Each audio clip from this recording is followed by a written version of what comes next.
Hello there everyone! Welcome to Mouse Case channel. I am Mouse Case. Nice to be back. And pagchichismisan ulit natin ngayon all about personal finance.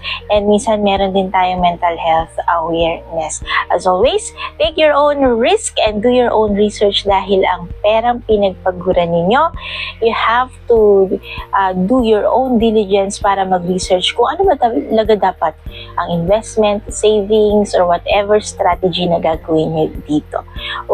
Okay, so matagal-tagal bago yung last na vlog natin, na-miss ko ang pakikipag-chismisan sa inyo lahat. By the way, nababasa ko yung mga comments ninyo and I am so happy na nagtatanong kayo and meron tayong pinag-uusapan and curious kayo. By the way, meron na akong community. You just have to check on our community somewhere here in YouTube or in my channel kung saan pwede tayo mag-usap doon. And aside from the comment section, of course, pwede kayo mag-iwan ng comment doon, and of course doon sa community natin kung saan gusto ko magkaroon tayo ng healthy conversation about the experiences of everyone para hindi lang yung experiences ko ang napag-uusapan natin. Okay, as mentioned a while ago, don't take everything na sasabihin ko as a financial advice, okay? Kasi kanya-kanya naman tayo ng goal based on my previous video, and kanya-kanya naman tayo ng mga gustong mangyari or investing strategy. Huwag po tayo mag-away-away dyan. Speaking ng madalas na pinag-aawayan, yan ang pag-uusapan natin ngayon. Ito ay ano nga ba ang mas maganda? Minsan nga, hindi ko alam kung bakit siya pinag-uusapan o pinagtatalunan kasi pwede naman parehas, diba? Yung traditional bank ba o yung digital bank? Kasi madalas yan yung parang pinag-uusapan ngayon na yung iba na mga takot sa digital or rather sa investment, ang pinagtutuunan nila ng pansin, which is for me, yun din naman talaga yung basic bago ka makapag-invest ay yung pagsisave muna. Bago ka mag-invest, usually nandun ka muna sa stage, nag-iipon ka, di ba? Pero if nandun ka pa lang dun sa stage ng pag-iipon, may mga vehicle or means kung paano ka makapag-ipon. Ang dalawa dyan would be traditional bank and digital bank. Okay, again, hindi natin pagkukumparahin to na mas maganda si traditional bank or mas maganda si digital bank. Medyo magpo-focus lang ako ngayon sa digital bank kasi yung traditional bank, we all know naman, madami na tayong alam with regards to that one. Backstory, kaya ako gusto siyang pag-usapan is may nakausap ako dati na tinanong niya ako kung anong investment ba yung pwede niyang pasukan. Ang unang tanong ko talaga lagi kapag ganyan is, meron ka na bang sis na emergency fund or savings? Ang sabi niya ay wala pa. Tapos tinanong ko, meron ka bang digital bank? Anong digital bank? Sabi niya. So doon ko napagtanto na maraming mga tao ang hindi pa nakakaalam sa tinatawag natin na digital bank, and more on mga traditional bank. Traditional meaning yung mga BDO, BPI, yung mga usual na may mga place, may mga bangko na pupuntahan ka, the old school ones. So yun, kaya ko gustong i-tackle ito ngayon, yung digital bank. Kasi for me, kung wala ka pang emergency fund, savings, diba, sinabi ko na nga dati, might as well, medyo ilagay mo muna sa backseat yung pag-i-invest. And mag-check ka muna or mag-rely ka muna dun sa pagsisave mo, yun muna talaga yung pagsisave mo ng emergency fund or ng savings. For me lang, magkaiba yung emergency fund ko versus sa savings lang. Yung emergency fund ko should always be madaling i-liquidate or madaling makuha. That would be pwedeng naka-cash or pwedeng sa traditional bank ilagay yung madaling i-withdraw. Okay? So mamaya itatakil ko kung saan ko nilalagay yung savings, saan ko nilalagay yung emergency fund. Moving on muna tayo. So what is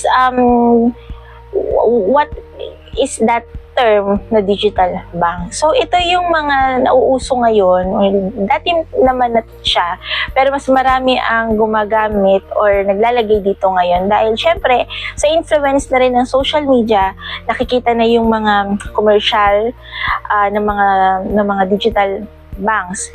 Ito yung magiging entrance mo. Kung hindi ka pa comfortable sa pag-i-invest, pwedeng siya yung maging parang opening. Yung parang pwede mo siyang gawing experiment na dito muna. Kasi kung dito sa digital bank, medyo mapapanatag ako, and at the same time, kaya kong magtabi ng pera, halimbawa pa isa-1,000, pa dala-2,000 per month, ibig sabihin, nabubuo na yung disiplina mo na pwede mo ring magamit kapag nag-i-invest ka. So, ayun muna. Dahil ang digital bank, hindi yan katulad ng stock market na bababa, tataas. Nandun lang yung pera mo, halimbawa, ang pera mo doon ay 20,000. Usually monthly or kung may daily na tumataas yung interest, depende kasi ang interest ng digital bank, yung kinikita niya per month or per week, per day, ay nakadepende sa kung magkano yung nakalagay na pera mo dun sa bangko within a specified period of time. So, nakikita ninyo na kapag nandun ka sa digital bank, na ilalagay mo na or may disiplina ka na ilalagay yung pera mo sa digital bank, ibig sabihin, yung pera mo na dati, yan mo, nakakash lang yan, imbis na nakakash siya, tapos bumababa pa yung value niya dahil sa inflation, nagkakaroon siya ng interest ngayon. So, yun yung digital bank. Ang pagkakaiba nila ng traditional bank sa kanang digital bank, ang traditional bank kasi, mas maraming overhead, meaning mas maraming gastos yon dahil may physical location sila, di ba? Every municipality nga, every city, or kung saan-saan, meron silang mga tanggapan na yun yung isa sa dahilan bakit sila talagang noon pa man, traditional na talaga siya na ganun. Kaya mas mahal, mas may fee, or mas may pinagkakagastusan sila. Kaya ang percentage lang or ang interest lang nila ay nasa around 1% lang yata. Let me see. 1 to 2% lang per annum.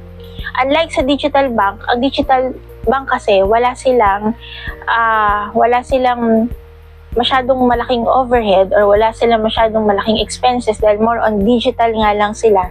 Nasa social media, nasa internet. Nasa internet lang talaga sila. Wala silang physical bank. So, siguro meron lang silang, meron lang silang main office, pero yung mga banks within the municipalities or physical banks ay wala. So, yun ang dahilan kung bakit mas mababa yung expenses nila na nagiging, kaya nakakapag-operate sila bilang isang bangko. Okay. So, pero, ang kailangan nyo lang malaman ay may mga dapat kayong tandaan bago kayo pumili or para maging kampante kayo. So, ano nga ba yung mga factors na dapat yung tignan? Number 1 is dapat, of course, yung safety. Dapat legit yung mga i-research ninyo kung yung legitimacy ng pagiging digital banks niya. Makikita nyo naman doon kung sino or kung ano yung mga registered na mga digital banks. Kasi nga, ang risk niyan na isa or ang malaking risk niyan ay wala nga silang physical bank. So, more on online transaction. Hindi pala more on, talagang online transaction lang yung binibigay o ginagawa nila. So, ano nga ba yung mga digital banks na medyo kilala na ngayon? Yung Simb, Maya, Tonic, Uno Digital, and GoTime. So, yun yung ilan. Hindi lang yun, marami pang iba na mga digital banks. Pero ilan lang yun sa mga digital banks na medyo kilala dito sa Pilipinas. Okay? Mga examples lang siya.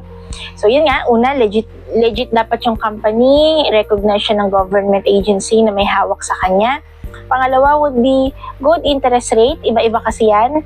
May interest rate na 3.5%, 4%, 5.5%, or anything na percentage. So, tignan ninyo kung yan ba ay swak or gusto nyo ba yung ganung percentage lang. As for me, meron akong SIMB and meron akong Maya.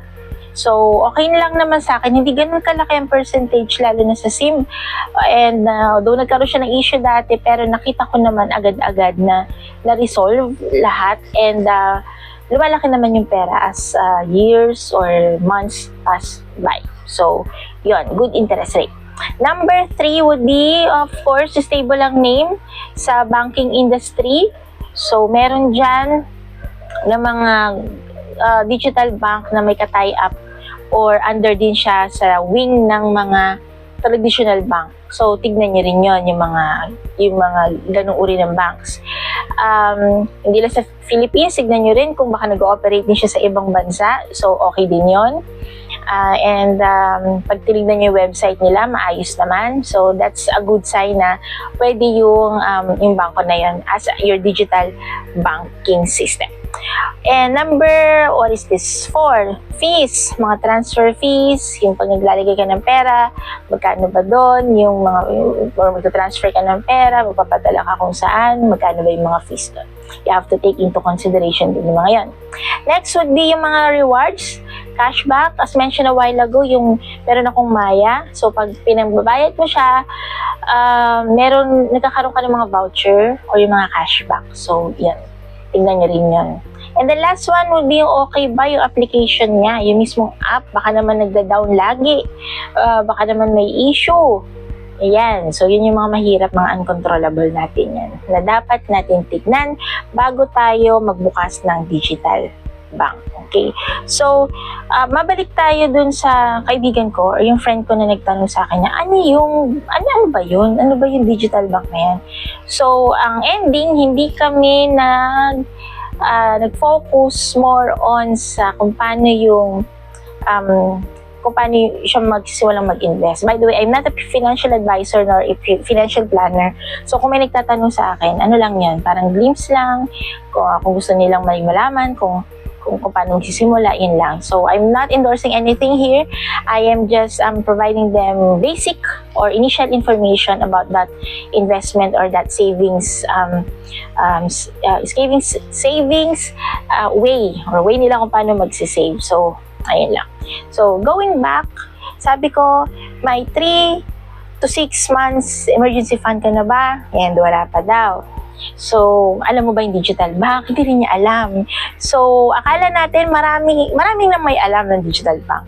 Pero minsan, maski mga professional, hindi nila alam. So, sobrang busy nga ng pagtatrabaho, busy sa lahat ng mga bagay. Hindi nila napag-aaralan kung ano yung mga iba-ibang mode or method ng pagsisave. Okay. So, for me, ang sinabi ko sa kanya, mag-ipon ka muna. And yung diskarte or yung ginagawa ko kasi, mention a while ago, sasabihin ko kung ano, yung savings ko, or yung 3 to 6 months emergency fund, dapat diversified siya. For me, yung ginagawa ko. Diversified yung 3 to 6 months sa cash and traditional bank. Kasi yun yung kahit anong mangyari, pwede mong i-withdraw sa teller, pwede mong kunin nandiyan. Kasi emergency nga yun yung 3 to 6 months mo, di ba? Na worth of expenses, yung halimbawa, 50,000 yung sahod mo, or expenses mo, dalawa kasi yan, isang expenses, pwede mong pagbasihan yung sahod mo, or yung expenses mo. For me, ang pinagbabasihan ko yung sahod ko. So, halimbawa, meron kang 20,000 na lang, 20,000. Yun yung sahod mo per month.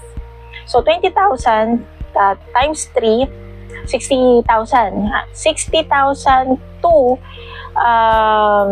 120. 60,000 to 120,000 dapat meron ka.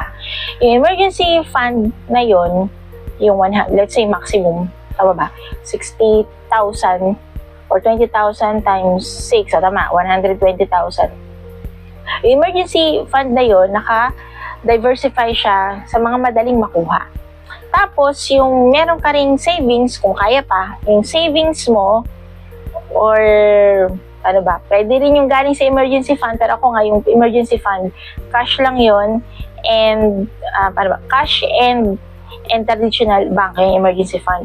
Pero yung savings mo na hindi mo talaga nagagamit or what, pwede mo siyang ilagay sa digital bank kung wala ka pang investment. So, kung meron ka, aside from may 120,000 ka, di ba? Dahil nakabase siya doon sa 20,000 per month mo na sahod. Kung meron kang additional na, let's just say 50,000 na extra money na hindi pang emergency, itong extra money na to pinapalago mo, ganyan, wala ka namang investment, pwede mo na siyang ilagay sa mga digital bank, doon sa mga nabanggit kong bank kanina. Para at least, kahit na hindi ka pa nag-invest, malay mo, yung pinapalaki mo sa mga tonic, sa mga SIMB, na 50,000 ngayon, pagka lumaki na siya ng interest, pwede mo na siyang ipasok sa investment kapag ka medyo comfortable ka na hindi ka na natatakot. So, yun yung pakinabang ng mga digital bank. Imbis na ang pera mo ay natutulog lang, or kung ano lang ang ginagawa niya na nababawasan dahil sa inflation, ilagay mo na sa digital bank. So, yun ang unang-una talaga na sinasabi ko before you go into investment, dahil sa mga previous na mga post ko or previous na mga YT video ko, more on investment, diba? Pero naalala ko na marami pala ang hindi may alam or walang alam sa tinatawag nating digital bank. So, ayun na. Makinig din kayo sa mga ibang influencers here sa YouTube and other people na meron ng experiences when it comes to digital bank. So, ikaw, kung wala ka pang investment, try to check, try to investigate or research about the digital banks muna. As always, do your own research and mag-aral mabuti kung paano at saan ninyo ilalagay.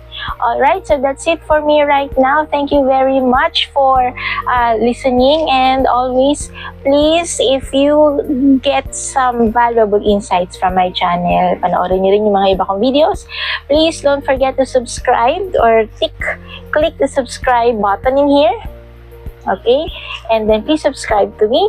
And of course, kung meron kayong mga tanong, please feel free to provide it on our community or to the comments below. Okay? So, I will be checking on those things. So, this is Mauski, and I hope you have a safe and good days ahead. Thank you. Bye-bye.